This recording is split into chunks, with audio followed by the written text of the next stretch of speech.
What is up, everybody? Welcome to this Olympic women's gold medal match recap here on Touchline Talk. Thank you so much for tuning in. As always, be sure to hit that subscribe button so you don't miss any of the content going up on the channel. For the first time since 2012, United States Olympic gold medalists on the women's side in soccer. It is a Mallory Swanson goal in the second half that gets the U.S. a 1-0 win over Brazil. Interestingly, Brazil have played in the gold medal game 3 times. They have lost to the U.S. 3 times, and all 3 times Germany has ended up as the bronze medalists. So there's your little fun fact for the day related to the game. On the game itself, that first half was very strange for a major tournament final. Not strange for a game Brazil are playing in, but you usually see so much caution and not wanting to make mistakes, and typically finals are not good games, especially in the first half, right? Sometimes, okay, somebody gets a goal that kind of unlocks things, teams are getting desperate near the end, interesting things, exciting things start happening, but not usually in the first half. But 2 minutes in, Brazil have a decent chance, and it kind of keeps going from there.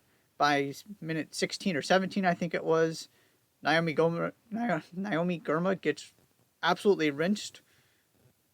She's probably the best defender in the world, certainly the best defender so far at this tournament. And at that point, to me, it was clear that this was just not going to be the U.S. defense's day. And it kind of kept going there in the first half. Gabby Portillo was absolutely winning. Tiana Davidson got beat at least once pretty decisively. Crystal Dunn was struggling. Emily Fox was pretty good, but probably wasn't her best game either. Brazil were in control and were playing the game on their terms in the first half. Listenaire comes up with a big save. You get to halftime, and I agree with Julia Foudy's assessment that basically the message from the Brazil side was keep doing that. Keep the pressure on. We've got the fresher legs. We've been rotating our team. The U.S. haven't.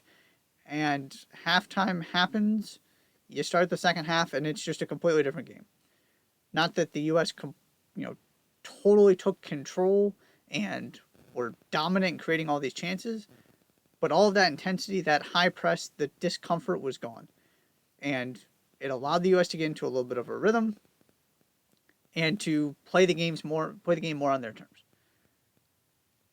I don't know if that was an intentional tactical change, if Brazil made the calculation that they just couldn't put that kind of pressure on for 90 minutes. But that is a huge part of what happened here, is that the things Brazil were doing to be dangerous in the first half, to look like the better team, to kind of make up for what I still believe is a talent gap, the same way they did against Spain, all of that wasn't there in the second half. And then the second part of this is give credit to the U.S. for finding a way to just survive that first half and not letting the game get out of control. Because that's what happened against Spain. Chaos ensued, just like Brazil wanted. It went to plan perfectly, and that was basically that. The U.S. didn't handle it particularly well, but they found a way to get through that first half, and then it's an awfully, awfully good team. I'm going to get to that later, but they just made Brazil keep doing those things, and Brazil, for whatever reason, decided not to, weren't able to keep it up in the second half. Swanson gets the goal, and the U.S. just kind of builds confidence and controls the second half for the most part.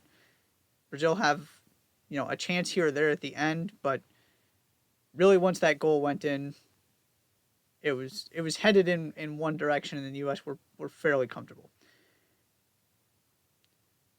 The second part of this for me, and then I'm going to get to the bigger picture stuff with Emma Hayes and what this means for the U.S. women moving forward. But I wanted to start kind of zooming in on the game and then sort of connect it to the bigger picture here. The ability, and I talk about this all the time, but the ability to be multidimensional, to win different ways, to break teams down different ways, is so, so important. And to me, it is part of why the Spain game got out of control against Brazil and the U.S. were able to stay in the game. Because while they may not want to play that way, that front three can absolutely do the chaos thing. And you give them space, like they had in this game, they're going to punish you for it. And that is ultimately what happened. Mallory Swanson had a terrific individual run before the goal, and then you get the goal. There were a couple chances after that as the game got more stretched. But even in the first half, there were opportunities both ways because the game was so open. And so you have a front three that are not just world-class attacking players on their own. But the part of this, for me, that doesn't get talked about enough with the self-titled triple espresso. Because I have mentioned this with Sophia Smith in particular, but it's true for the three of them collectively as well. If they have to play kind of the transition space game, you saw what Mallory Swanson can do. We know what Sophia Smith can do. We know what Trinity, there was a Trin spin in this game. They are so quick and so pacey.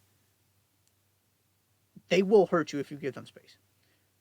They will also hurt you 1v1. That if you're playing in a condensed area where you don't have the space, they can do things like Trinity Rodman's winner against Japan. And what you saw a lot of in the group stage in particular was their ability to combine, again, in that tight space where it's not 1v1. It's them finding each other. It's them getting a Lindsey Horan or a Rose Lavelle involved. They can also hold the ball up and combine and connect passes.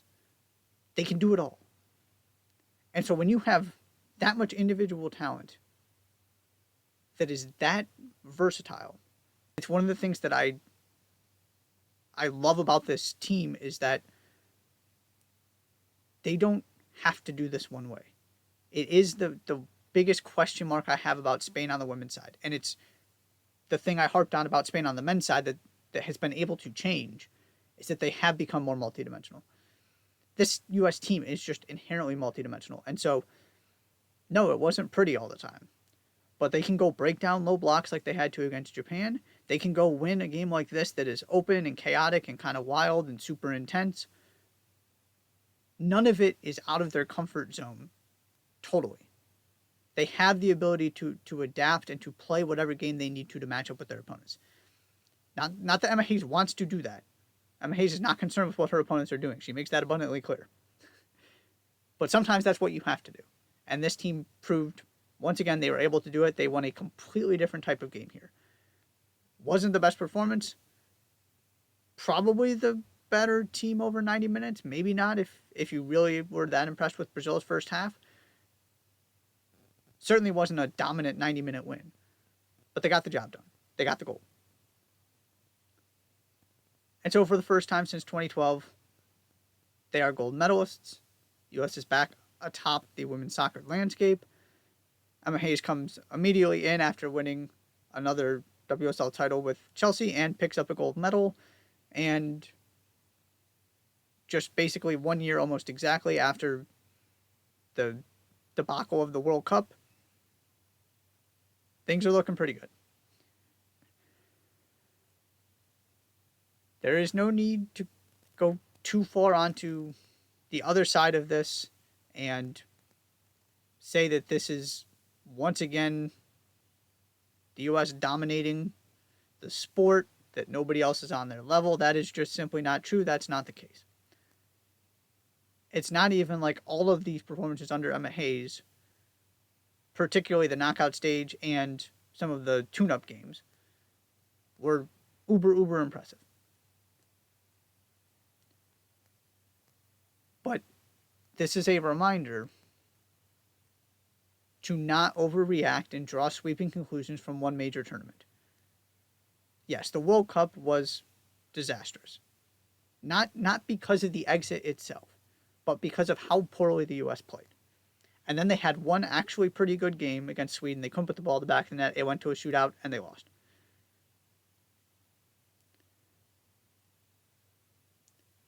But there's this desire sometimes, and it happened with the men after 2018 as well, when no, losing in the round of 16 and not qualifying for the World Cup are two very different things. But this idea within, I think, at least some of the U.S. soccer fan base, that if a major tournament goes very poorly, or qualification for a major tournament in the case of the men goes very poorly, you got to burn the whole thing down and you got to rebuild. Now, in 2018, there's a very strong argument that that was the right thing to do for the men. That's not what we were ever talking about here. And I tried to stress that coming out of the World Cup last summer. That team didn't need to be rebuilt. It needed to be tweaked. It needed to be improved. There needed to be a new manager. It needed to be challenged. It needed to be elevated. But that was also a team that didn't have its captain, that had a bunch of players playing in their first major tournament, and didn't have Mallory Swanson or Katarina Macario.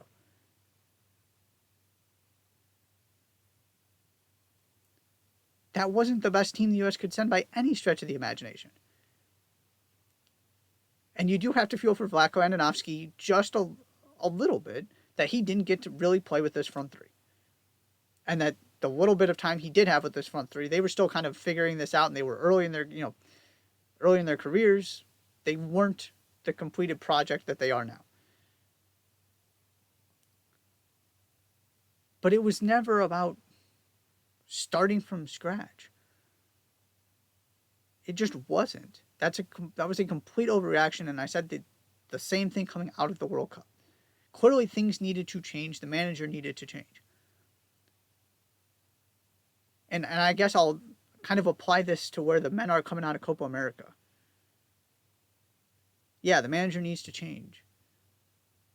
But sometimes you just need a fresh perspective, an ability to kind of start over from a major tournament perspective, right? Because this stuff doesn't carry over. It's one tournament, you move on to the next one. And this is proof that they were never that far away. They were always one of the most talented teams in the world. I would have argued consistently they were top 3 in terms of talent. I would probably have Spain and England ahead of them, but that's it. And so you get that collection of players, a healthier version. You don't have to play Spain. And you bring in Emma Hayes, who I have said from the minute she was hired was the perfect fit for what this team needed. Because it's not about rebuilding. It's about tweaking. It's about growing. It's about improving. It's about challenging. That is all she does. That is what she is best at. All of those little things and the collective chemistry and the cultural stuff that wasn't there at the World Cup, that's what she's best at. She didn't need to overhaul everything. Let this team do their thing. But you could see how much different it felt, how much more confident they were. Again, it's generally the same collection of players. Yes, this roster is probably better because you can go back and forth because you had Julia at the World Cup, but Mallory Swanson to me means this roster's better because you got your whole front three. But it's things like being so determined to make them suffer and to instill that kind of psychological edge in them that you didn't see at the World Cup at all. That's why Emma Hayes is worth every dollar that U.S. Soccer is paying her. And that's why she was, from the moment they got her, worth every dollar that they're paying her. Is because there aren't that many coaches out there that can do the kind of psychological and cultural work that she has done to put this team into a position where they're basically embracing being run into the ground. That's a special thing. And real quick on the substitutions, and then I'm going to get out of here.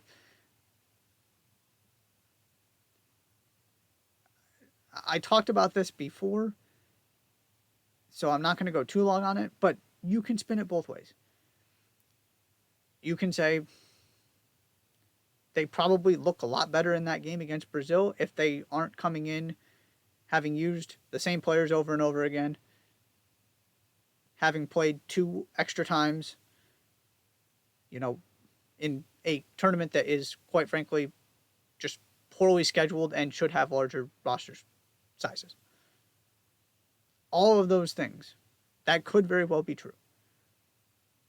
It is also possible that this team needed and the starting lineup in particular, needed every minute together to get more confident and a better understanding of what Emma Hayes wanted from them and better chemistry with each other. And I made the point after the Japan game that I'm not sure anybody on that bench. Now, this bench featured Rose Lavelle in the final, so it's a little bit different conversation. But I'm not sure anybody on that bench could have scored the goal that Trinity Rodman did. The front three always delivered in the end. And it is kind of fitting that Rodman got him through one knockout stage game, Sophia Smith got him through the next, and Mallory Swanson scored the goal in the final. I don't think you can look at this and say Emma Hayes got it wrong. Doesn't mean she got it right. Because like most things, it's not black and white about right or wrong. There were positives, there were drawbacks to what she did. She was 100% confident that this was the best option. She's got a gold medal for it. She wanted her team to suffer. Boy, did they ever in the first half of that final. You could see the exhaustion. You could see the exhaustion even after Sophia Smith's goal in the Germany game. But ultimately, from a psychological standpoint, from a mental standpoint, it did exactly what she wanted it to. She did know what she was doing. Maybe it was the best way to do it. Maybe it wasn't. We're never going to know because you only have one opportunity to handle things, right? You get one chance. But there are those positives that ultimately resulted in a gold medal from this. And so I've been a huge Emma Hayes person, and I'm not going to question her. That to me is the bottom line, and where I've been consistent on this, that maybe it's right, maybe it's wrong, but there is a reason why she's doing what she's doing, and I'm not in a position to say that what Emma Hayes is doing is wrong. That was true before she was a gold medal coach. It's certainly true after she was a gold medal coach, as the U.S. defeat Brazil 1-0 to capture their first gold medal since 2012. Thank you so much for tuning in. Be sure to hit that subscribe button, and I'll see you next time.